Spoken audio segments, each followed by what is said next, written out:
আসসালামু আলাইকুম। তো হচ্ছে আমার ফ্যাক্টরিটা মোটামুটি একদম শেষ পর্যায়ে, হয়তো কালকে আমরা ফ্লোর ঢালাই দেব। তো আসলে আমার হচ্ছে এই মাসটাই সময় আছে, হাতে আর মাত্র 10 দিন সময় আছে। তার ভিতরে ফ্লোর ঢালাই দিয়ে হচ্ছে 5-6 দিন রেখে দিতে হবে।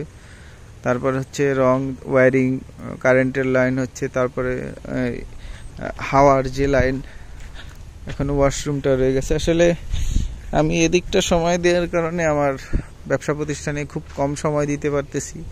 অনেকের কাজই পেন্ডিংয়ে আছে, ডেলিভারি দিতে পারতেছি না, এর জন্য আন্তরিকভাবে দুঃখিত। আসলে আমার হাতে সময় নাই বিধায় আমার এদিকে সময় দেওয়া লাগতেছে, যার কারণে আমার ওদিকে যে কাজগুলো একদম রেডি পর্যায়ে ডেলিভারির অপেক্ষায়, সেগুলো আসলে ডেলিভারি দিতে অনেকটা সময় লাগতেছে, যার কারণে আমি আবারও বলতেছি আন্তরিকভাবে দুঃখিত। তো আসলে এই যে আমাদের এই কাজটা কমপ্লিট হয়ে গেলে ইনশাল্লাহ আমাদের আর এতটা সময় কোনো কাজেই লাগবে না, খুব তাড়াতাড়ি মাল ডেলিভারি দিতে পারবো এবং আরও হিউজ পরিমাণে মালের অর্ডার নিতে পারবো। আবারও বৃষ্টি নেমে গেছে। হ্যাঁ হ্যাঁ হ্যাঁ, এ বাবারে বাবারে, সর্বনাশ। আর এই 2-3 দিন থেকে এভাবেই হুট করে বৃষ্টি নেমে যায়। এটা ঢাইকে রাখেন, একটু পলি দিয়ে ঢাইকে রাখেন।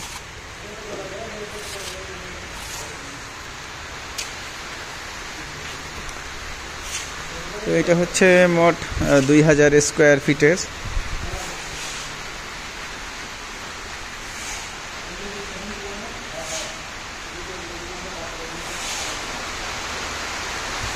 তো যারাই আমাকে সময় দিয়ে আসলে অনেক হেল্প করছেন, মালের অর্ডার দিচ্ছেন, অনেকটা দিন রয়ে গেছে এখনও দিতে পারি নাই, যারা আমাকে সময় দিয়ে হেল্প করছেন তাদের কাছে আন্তরিকভাবে একদম কৃতজ্ঞ।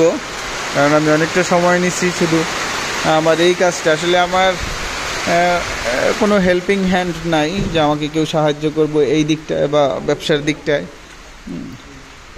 যদি এভাবে কেউ কোনো হেল্পিং হ্যান্ড থাকতো আমার, তাহলে হয়তো আমি আরও দ্রুত কাজ করতে পারতাম, কিন্তু আমি একা মানুষ, সব দিকেই সময় দেওয়া লাগে, এই কারণে কাজের একটু গতি স্লো হয়ে গেছে আগের থেকে। তো ইনশাল্লাহ এখানে ওঠার পরে ঠিক হয়ে যাবে।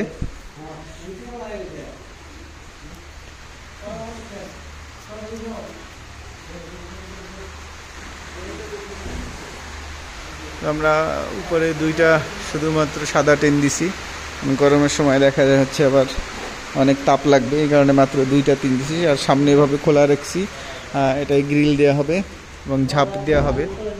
তো মোটামুটি আলো, অনেক পর্যাপ্ত আলো আছে।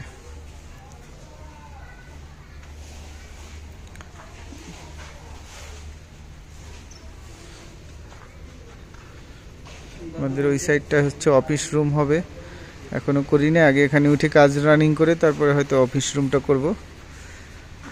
অফিস রুম হবে একটা হচ্ছে গেস্ট রুম। বিভিন্ন জেলা থেকে মানুষজন আসে, তো দেখা যায় তাদের একটু রেস্টের প্রয়োজন, এই কারণে আমরা একটা গেস্ট রুম করব এবং হচ্ছে একটা স্টাফ রুম, যারা এখানে কাজ করবে তাদের জন্য একটা স্টাফ রুম, এবং হচ্ছে আমাদের অফিস, ওখানে বড় 3টা রুম হবে আর কি। তো ইনশাল্লাহ 1 মাসের ভিতরে এটার পরিবেশটা অনেক সুন্দরভাবে আপনারা দেখতে পাবেন। অনেক সুন্দর একটা পরিবেশ করে ফেলবো ফ্যাক্টরির মতোই। সবাই ভালো থাকবেন, সুস্থ থাকবেন, আমাদের জন্য দোয়া করবেন। আসসালামু আলাইকুম।